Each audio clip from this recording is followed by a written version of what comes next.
Eu tenho falado muito com Bezerra e creio que já deva estar para a gente apresentar o sistema de informatização com relação às nossas abordagens às pessoas em situação de rua.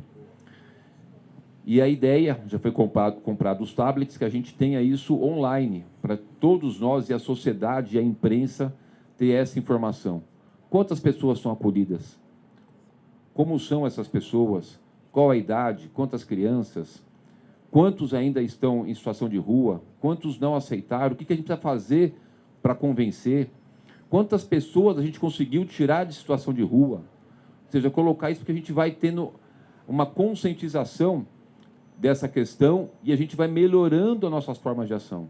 Quando a gente fez o censo em 2021, e no final de 21, início de 2022, que nós publicamos o censo, que tinham 31.880 pessoas em situação de rua, nos deu ali um parâmetro, nos parametrizou para saber quantas famílias, quantas pessoas trans, quantos idosos, e aí a gente desencadeou as políticas públicas.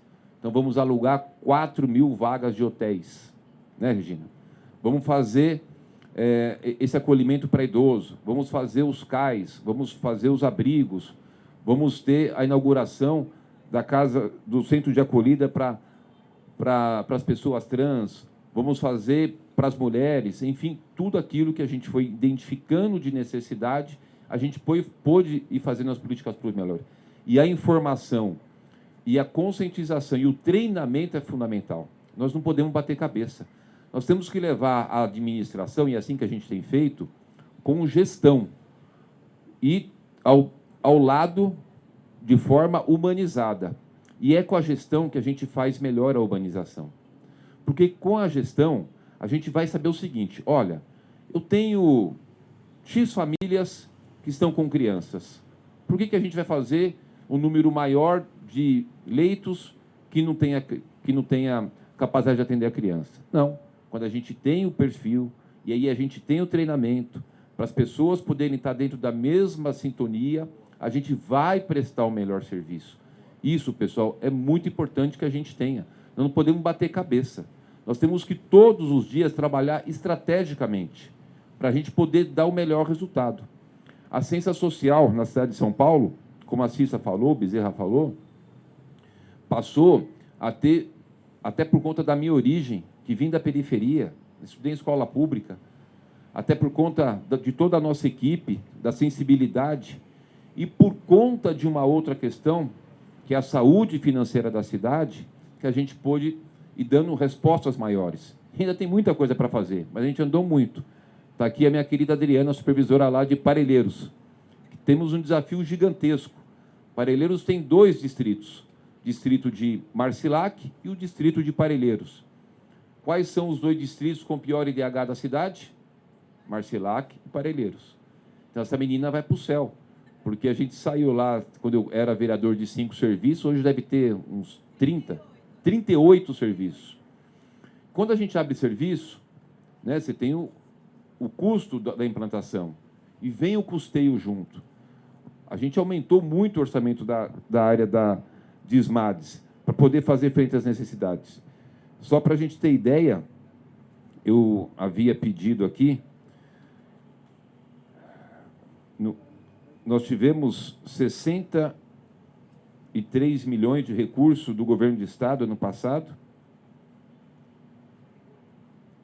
e 36 milhões do governo federal. Nós tivemos 2,3 bilhões de orçamento na ciência social. Basicamente, 99% dinheiro da prefeitura. Porque a gente fez aquilo que tinha que ser feito. Cuidar das finanças, atrair empresas para cá, para gerar emprego e renda, que tem a ver com a ciência social, porque a melhor ferramenta de diminuição de desigualdade social é oportunidade para as pessoas terem de emprego e renda.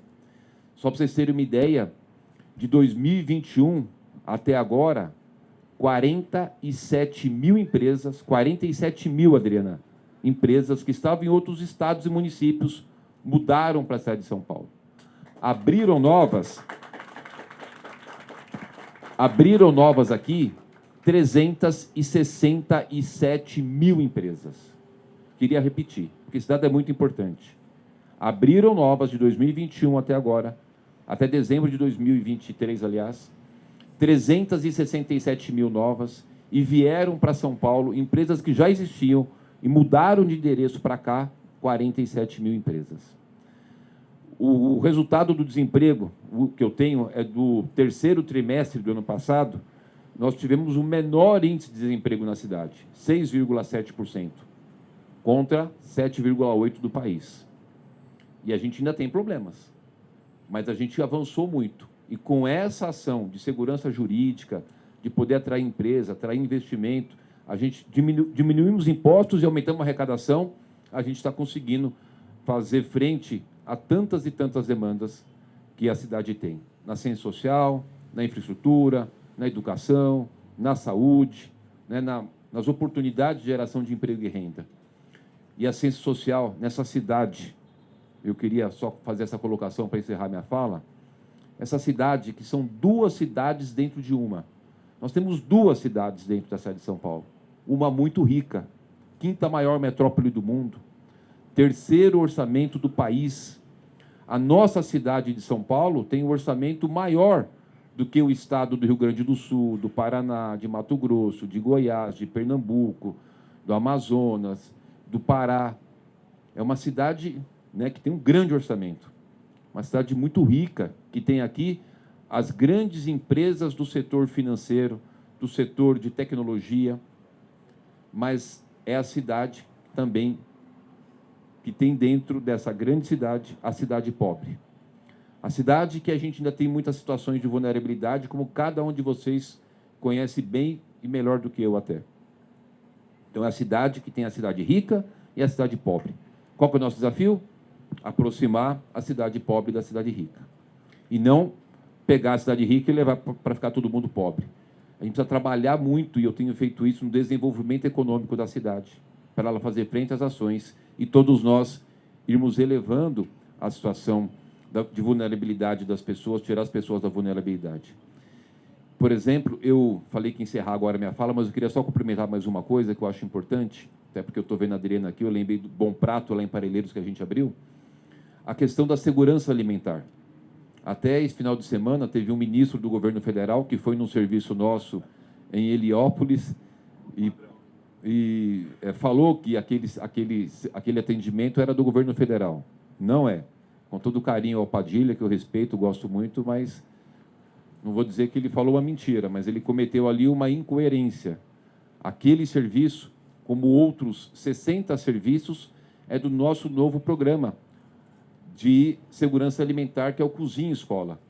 São 60 entidades, aonde a gente fez um chamamento. São entidades que estão nas regiões periféricas. A Prefeitura de São Paulo deu até R$50 mil para eles fazerem a adequação dos seus espaços, comprar o prato, o garfo, a faca, a mesa, a geladeira, para as pessoas não ficarem no marmitex comendo na mão e ter um local com dignidade para comer, lavar a sua mão e fazer a sua refeição com dignidade. E estamos repassando para cada uma R$220 mil por mês para fazer uma boa refeição e cada entidade fornecer pelo menos 400 refeições por dia. Além do Cozinha Solidária, que são 80 restaurantes na periferia que a gente contratou, que cada um fornece 200 refeições. Além de 7 mil cestas básicas distribuídas, a Unicef precisa fazer uma matéria sobre isso, para colocar no jornalzinho da Unicef. 7 mil cestas básicas distribuídas todos os dias. Ontem saíram dos nossos armazéns 7 mil cestas básicas. Hoje estão saindo outras 7 mil. Amanhã sairá outras 7 mil. Todos os dias 7 mil cestas básicas distribuídas na cidade. Só para vocês terem uma ideia, só dos nossos serviços de acolhimento em pessoas em situação de rua, a Prefeitura de São Paulo fornece 81 mil refeições por dia, só nos serviços de acolhimento das pessoas em situação de rua. Olha o tanto que a gente conseguiu evoluir, mas a gente também tem que ter em mente o tanto que a gente ainda precisa continuar evoluindo. E aqui o Espaço vai dar uma contribuição enorme, porque é um serviço gigantesco e que a capacitação e a formação, tanto dos nossos colaboradores de SMADs, como das organizações parceiras de SMADs, precisam estar alinhados. Principalmente, gente, para que a gente possa fazer o melhor uso do recurso público. A gente tem que pegar o dinheiro que a gente tem e poder fazer dele o melhor, porque vai representar em benefício lá da população. E esse espaço, além de falar de humanização, de treinamento, de abordagem, também é importante, Bezerra, Cissa, de que a gente fale como é que a gente atende melhor. Eu estou falando demais hoje, eu queria só dar mais um exemplozinho, rapidinho. Muitas pessoas, muitas não, pouquinhas, graças a Deus, criticaram e criticam muito, por exemplo, as creches conveniadas. Mas tem um dado que eu queria compartilhar com vocês, para vocês fazerem um raciocínio. A gente chegou a ter 120 mil crianças sem creche. Cada um de nós sabemos a importância da creche para uma criança. Além das 5 refeições que elas recebem, são ali pedagogas que vão trabalhar a questão do seu desenvolvimento, principalmente da questão da formação do cérebro, que vai desde um dia na barriguinha da mamãe até os 7 anos de idade, inclusive nas questões de formação cognitiva, que vai definir, inclusive, caráter.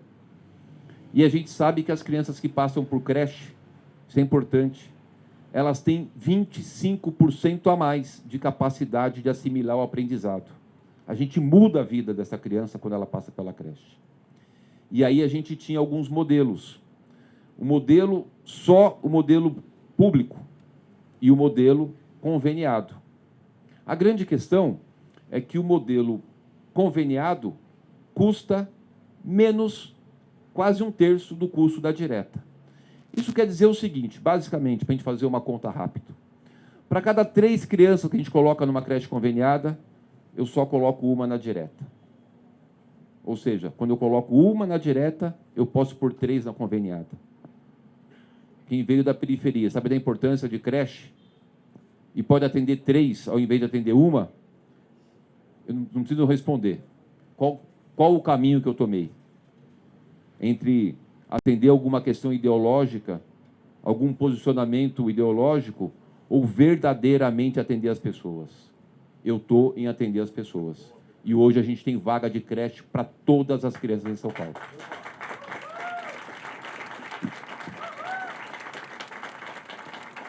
Enfim, são tantos e tantos desafios. Bom que a gente tem um timão, né? Não, timão não. Tem uma... Bom que a gente tem uma equipe. Eu não gosto de falar de equipe, porque time... Eu gosto de falar de time, porque time é assim. Quando ganha, todo mundo ganha. E quando perde, aí time, todo mundo joga, né? Então, cada um no seu papel. Um cata no gol, outro ataca, outro defende, né? Então, eu gosto de falar de time, não de equipe, dentro desse conceito de que todos ganham ou todos perdem. Mas é importante que a gente tenha aqui uma grande time, pessoas apaixonadas pelo que faz, pela cidade, apaixonadas pelas pessoas como eu. Muito obrigado por vocês ajudarem a cuidar das pessoas, a cuidar da cidade. Contem sempre comigo. Deus abençoe a vida de vocês. Vamos inaugurar o nosso espaço. Sucesso. É nosso prefeito. Prefeito, pedir para o senhor abrir falando aqui da entrega, depois a gente abre para as perguntas, tá bom? Bom dia, pessoal.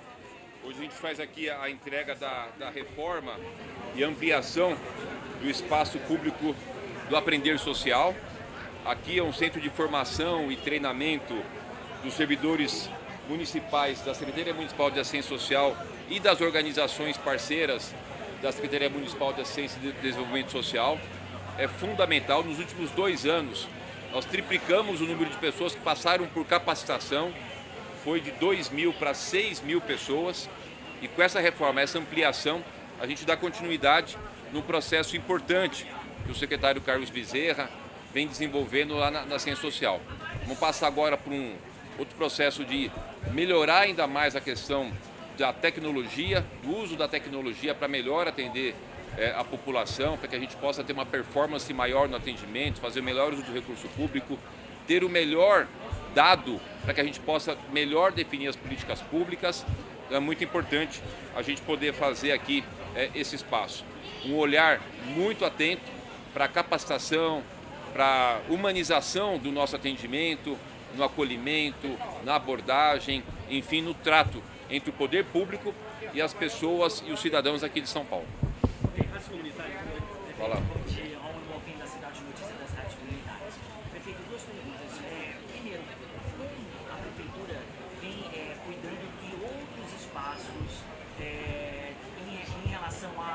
reforma ou manutenção dos servidores, do trabalho dos servidores das secretarias, de outras secretarias, como esse, um secretário, 15 anos sem uma reforma, sem uma manutenção. O que a prefeitura tem feito? Tem reformado ou não?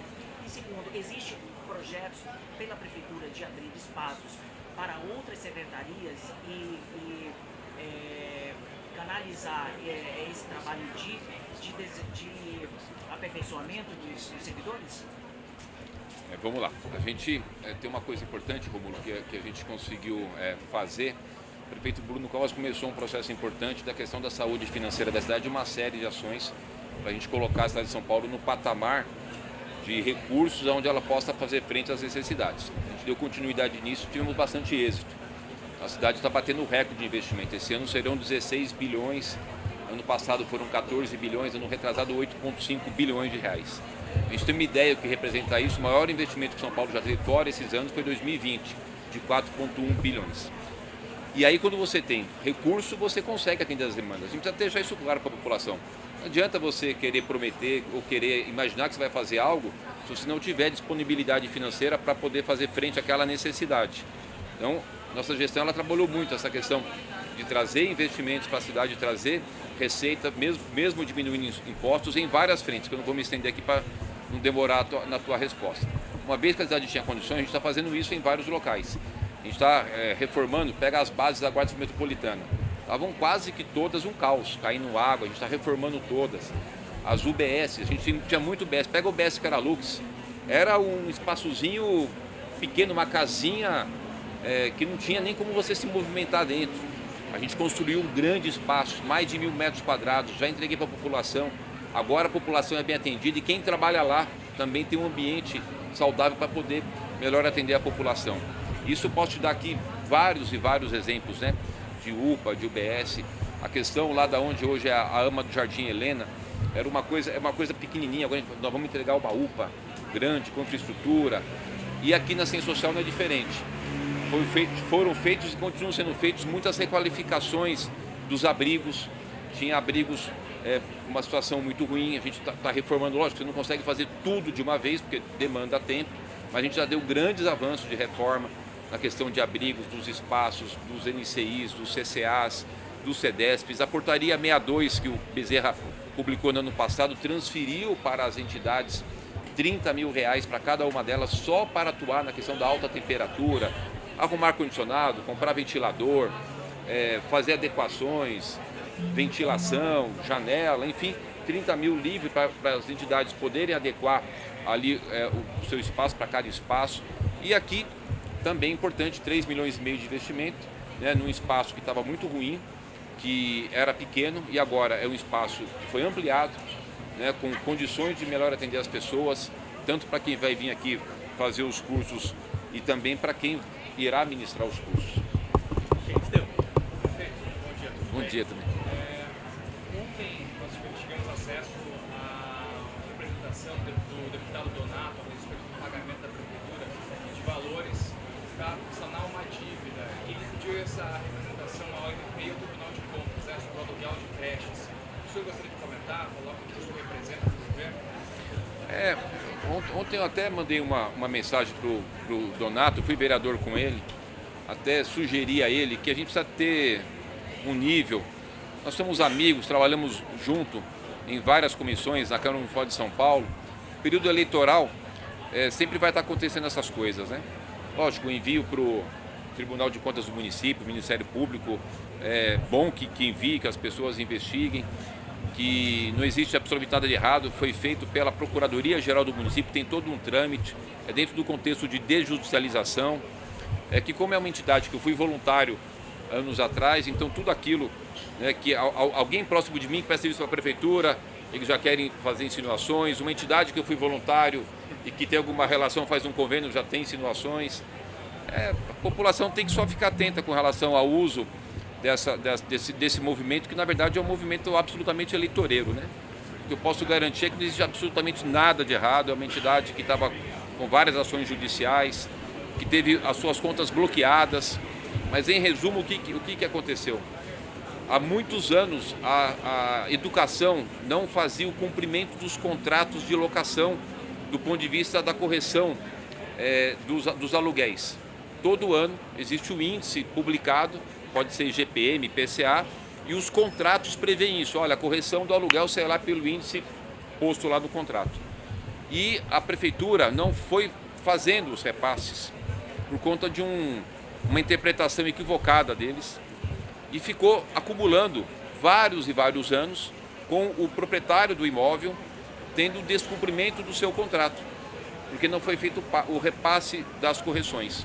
O que o proprietário ou os proprietários, eu não tenho o caso, porque essas coisas na verdade nem passam por mim, né? Isso acontece lá do âmbito da procuradoria, mas como saiu a matéria, acabei vendo o que acontece. Quando você tem essa situação, o proprietário do imóvel entrou com ação na justiça e o juiz, obviamente vendo que o contrato foi descumprido, determinou o bloqueio dos recursos da entidade da SOBEI. Os recursos que estavam na conta da SOBEI foram bloqueados.